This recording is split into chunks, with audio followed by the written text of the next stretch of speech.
दोस्तों नमस्कार। Synonym antonyms, synonym का हम लोगों ने पीछे सेट देखे हुए हैं।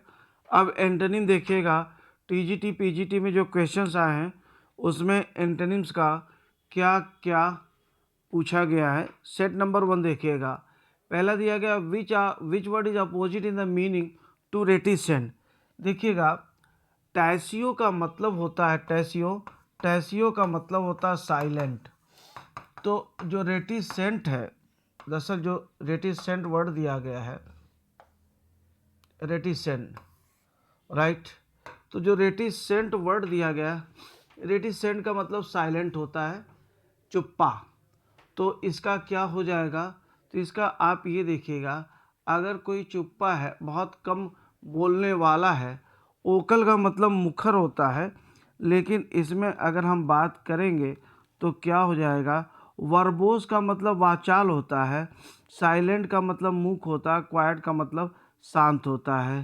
तो रेटिसेंट अल्पभाषी है और वोकल क्या होता है? वोकल मुखर होगा। तो that is the right answer. Verbose का मतलब, वर्बम का मतलब वर्ड होता है। ज़रा ध्यान से देखिएगा और पूरा इसको बेहतरीन तरीके से करते जाइएगा। वर्बम का मतलब वर्ड होता है, वर्ड। तो जो वर्बम यानी वर्बोस जो होते हैं, they are actually wordy people. ये लोग वर्डी पीपल होते हैं, using more words in place of some words. ज़्यादा वर्ड्स का यूज़ करने वाले उन्हें वर्बोस कहते हैं। शब्द बाहुल्य होते हैं, इसकी हिंदी शब्द बाहुल्य होते हैं।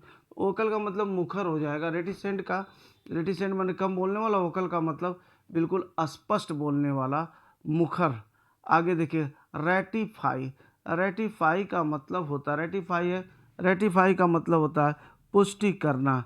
तो पुष्टि करना हो गया रेटिफाई। अब इसमें देखिएगा, रिजेक्ट है। इसको अगर हम बोलते हैं रेटिफाई कर दिया गया सीटीबीटी, तो इसकी पुष्टि कर दिया गया, इसका समर्थन कर दिया गया। रिजेक्ट कर दिया गया, खारिज कर दिया गया। नेगोशिएट का मतलब होता है समझौते की बातचीत करना, दैट इज नेगोशिएट। ऑफेंड का मतलब होता है नाराज करना, और फ्लाउट का मतलब होता है अवज्ञा करना। अगला वर्ड देखिएगा, प्रैग्मेटिक। प्रैग्मेटिक का मतलब होता है व्यवहारिक। प्रैग्मेटिक क्या हो गया? व्यवहारिक हो गया।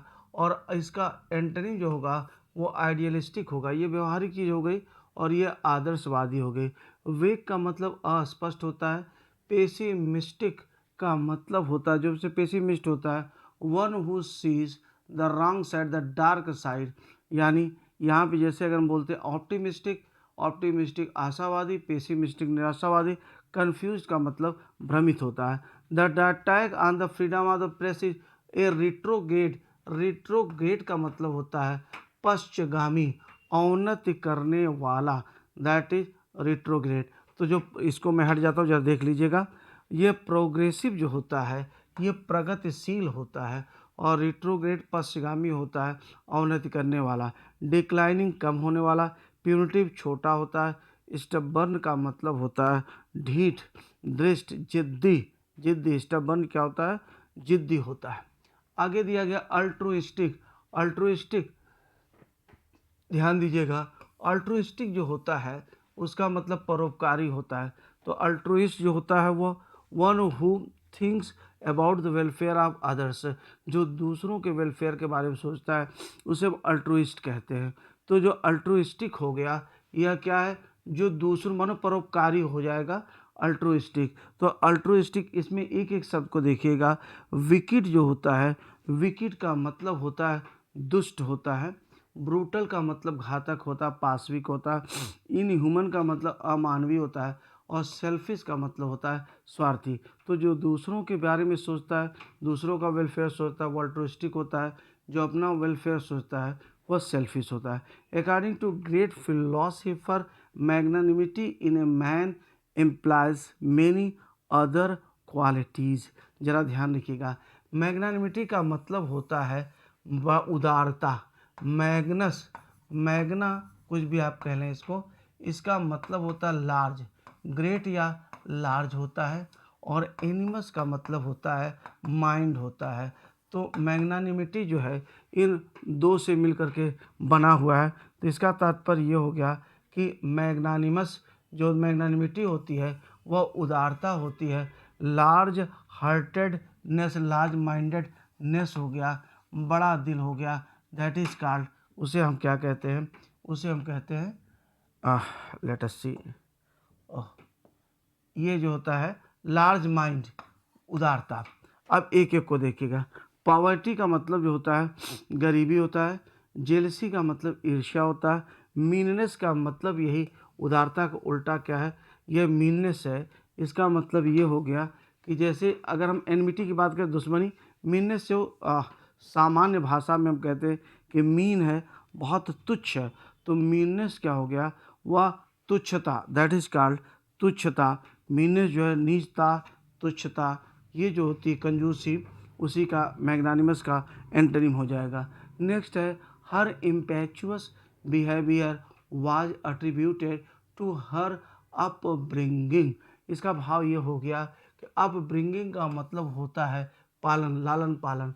तो अट्रीब्यूट का मतलब होता है कि श्रेय देना या कारण होना। तो उसका जो रैश, उतावला, रैश बिहेवियर कहते हैं, इम्पेचुअस बिहेवियर भी कहते हैं, एक ही बात होती है। अधीर या उतावला व्यवहार वह उसके पालन पोषण का नतीजा है, जैसे पालन पोषण उसका हुआ है उसके कारण है। स्विफ्ट का मतलब तेज हो जाएगा, स्विफ्ट का मतलब तेज आप कह लीजिए। और इसके बाद रैश का मतलब उतावला, सिनोनिम हो जाएगा।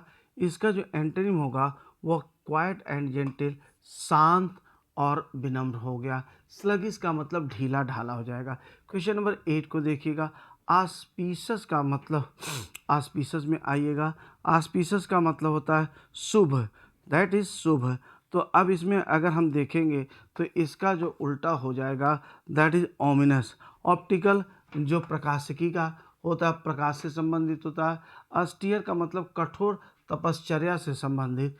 और आगे आप देखिएगा जेनिथ दिया गया है, जेनिथ का मतलब होता है द हाईएस्ट पॉइंट। तो द हाईएस्ट पॉइंट का जो एंटोनिम होगा वो नैडर हो जाएगा। इसका मतलब निम्नतम बिंदु होगा, वो आकाशीय बिंदु है, ये पाताली बिंदु है। इम्पॉर्टेंट प्रमुख हो गया। समिट का मतलब शिखर होता है, शिखर वार्ता भी होता है। हेवन का मतलब स्वर्ग होता है। आगे इन्फीरियर, इन्फीरियर का मतलब होता है घटिया। तो घटिया का जो उल्टा होगा दैट विल बी सुपीरियर। ध्यान दीजिएगा, इन्फीरियर जो होता है इसका उल्टा सुपीरियर होगा। लो का मतलब नीचे होता है, दैट इज़ लो। सुपर का मतलब शानदार होता है, ठीक है। और गुड का मतलब अच्छा होता है। सो सुपीरियर का मतलब श्रेष्ठ। इन्फीरियर का मतलब घटिया, तो सुपीरियर का मतलब श्रेष्ठ। तो इस तरह से हम लोगों ने यह पहला एंटोनिम का सेट सॉल्व किया। उम्मीद कर रहा हूँ कि आपको समझ में आ रहा होगा और कहीं न कहीं आपके ज्ञान में कुछ ये ऐड कर रहा होगा। Thank you very much.